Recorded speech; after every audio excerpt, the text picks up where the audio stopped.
G'day YouTube, Warbles on a lot here. A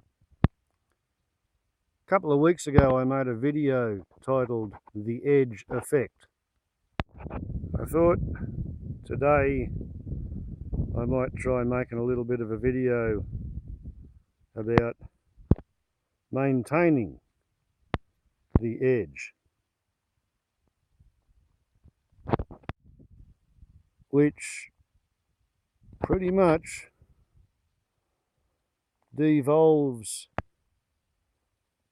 into maintaining the fence.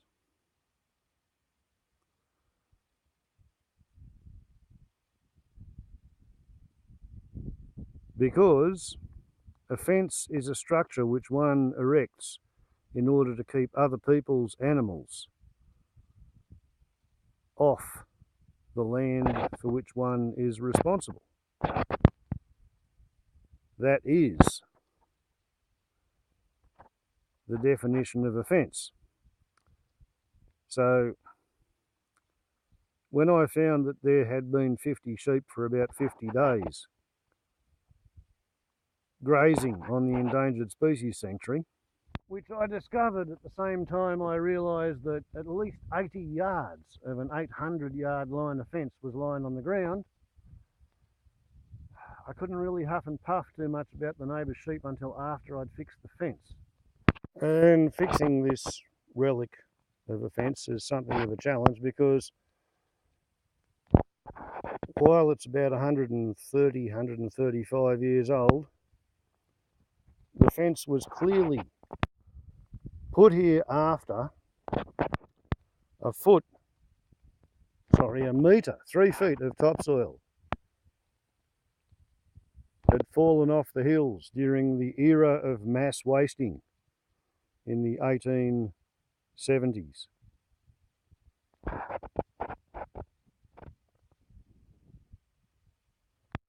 So with the topsoil gone, their best option was to lay a sleeper on the ground and mortise and tenon fit the posts onto wooden bearers flat on the rocks. And now I've got this thing to the point where it is in fact functionally sheep-proof, I'm still working on the bottom wire, which technically is present in some places, not others. I've even got it strained up for about 200 metres of its length. So that's today's exercise, is put in a little bit more time. Resurrection fencing, resuscitation fencing, bringing back the archaeological relic, the 135-year-old artefactual fence, and get it in a condition where I can in fact complain to the neighbour when I find his sheep on there. Which, after 2 weeks of working on the fence, Friday a week ago, the neighbour came up and got his sheep, the 14 that were left, after I had already run 36 of them off and through this gate. But to get the last 14, the Leonardo sheep, required the neighbour and his son and a couple of dogs and a couple of quad bikes, but they got them. The endangered species sanctuary is now sheep free, and it's time to do some more fencing. Why fencing, do I hear you say? Why not archery, to get rid of the unwanted sheep? After all, underneath the model aeroplanes, on top of the boomerangs, there is in fact a hunting bow and arrows. However, whereas hunting arrows can be had ready-made for between $17.50 each and $80 a piece. $80 a piece for a top-range hunting arrow. Going to cost you probably $25 or $30 for a middle-range one that's worth letting loose. Guess what? The price of a packet of Steel Star-Pickets. is a mere $55 for 10. $55 for 10. $5.50 each. So step one is to untangle the free wire, which is free because it came from the dump, because somebody apparently had a coil of it standing on dirt inside a shed, and the bit that was touching the ground went rusty, so therefore they threw it out.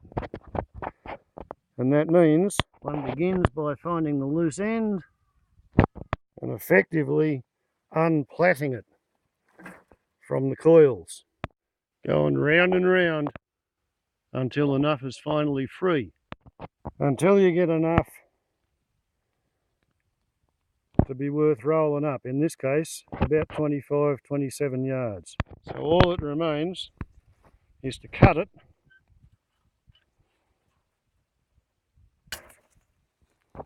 and coil it neatly like this 5-yard and 10-yard length. And I'll show you the trick for that. First, we take the ultimate incinerator, place it in the sun where you can see it, take one end of the wire, place it into the drum. Well, then it's simply a case of wind the wire around the drum.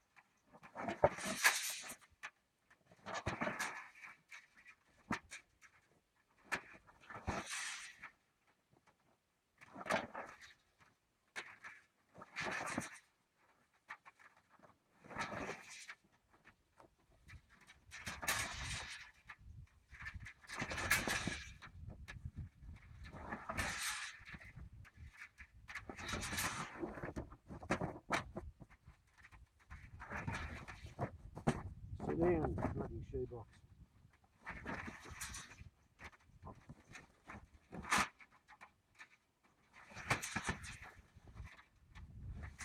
The further on you get, the easier it becomes.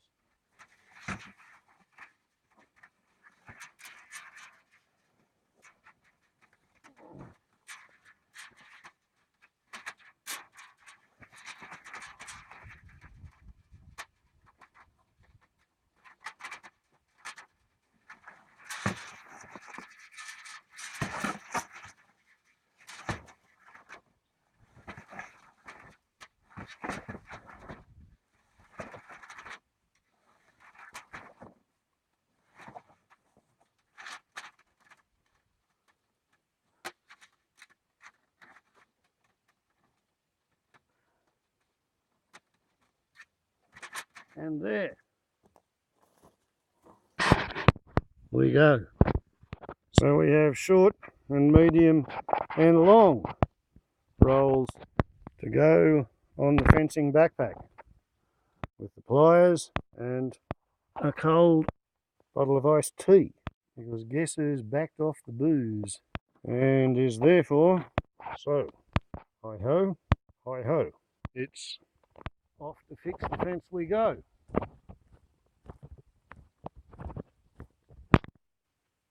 You girls will look after the clearing. Yes, I'll be back later. They should be fine. So the first job is to get to the job site, which is, I don't know, 600 metres away, out on the next ridge, past the floodgate in the gully.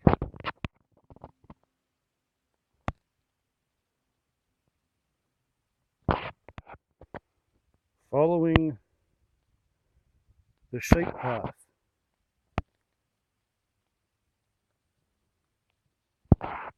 Because it's the smoothest way to cover the country.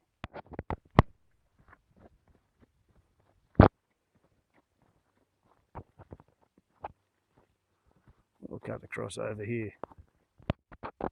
I spent 25 hours over 2 weeks making this relic function as a fence again.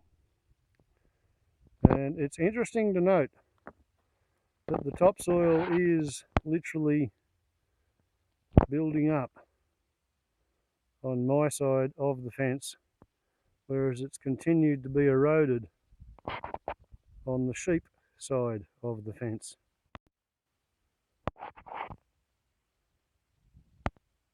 Remarkable, isn't it?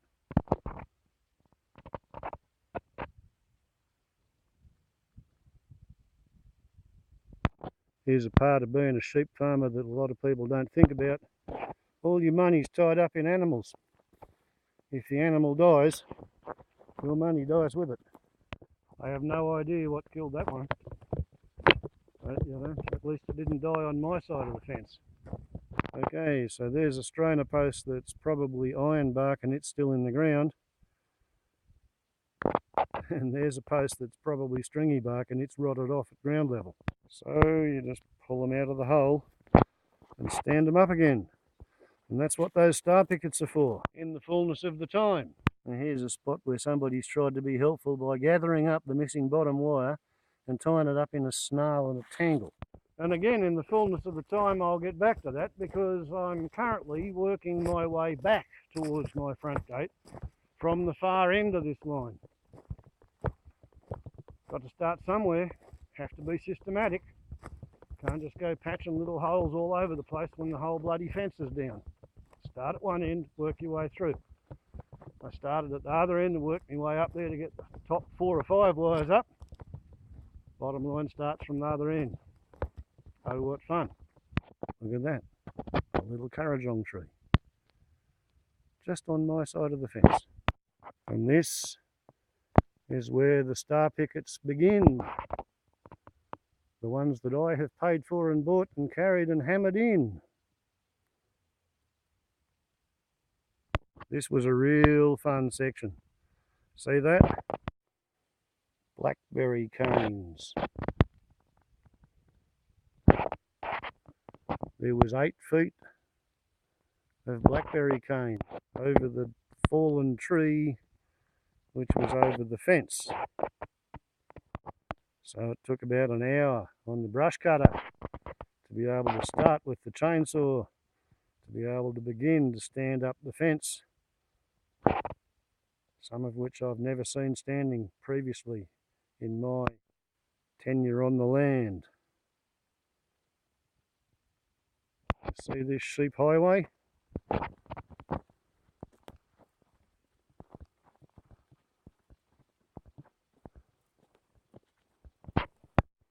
See how it diverges and meets up with a whole mob of other sheep highways.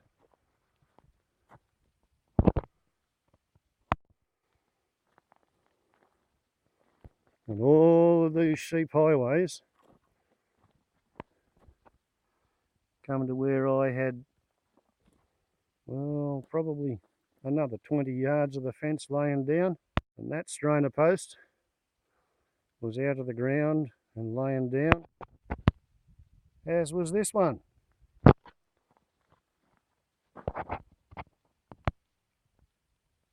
And there's the bit of the ground it was laying on.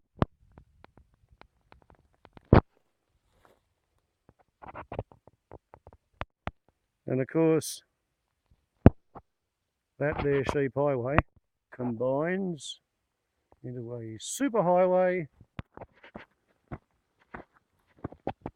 to Warbles's 100,000 gallon water hole during the drought. So that's not hard to work out, is it?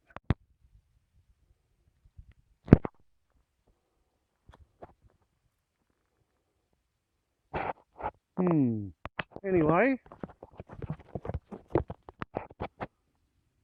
I have fixed the fence and their owner has come and collected them.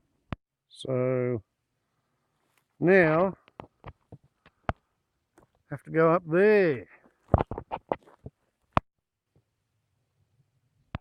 past some of my innovative fencing repairs. onward and upward to where the bottom wire becomes a tangled web. It all changes at that corner post, because from there back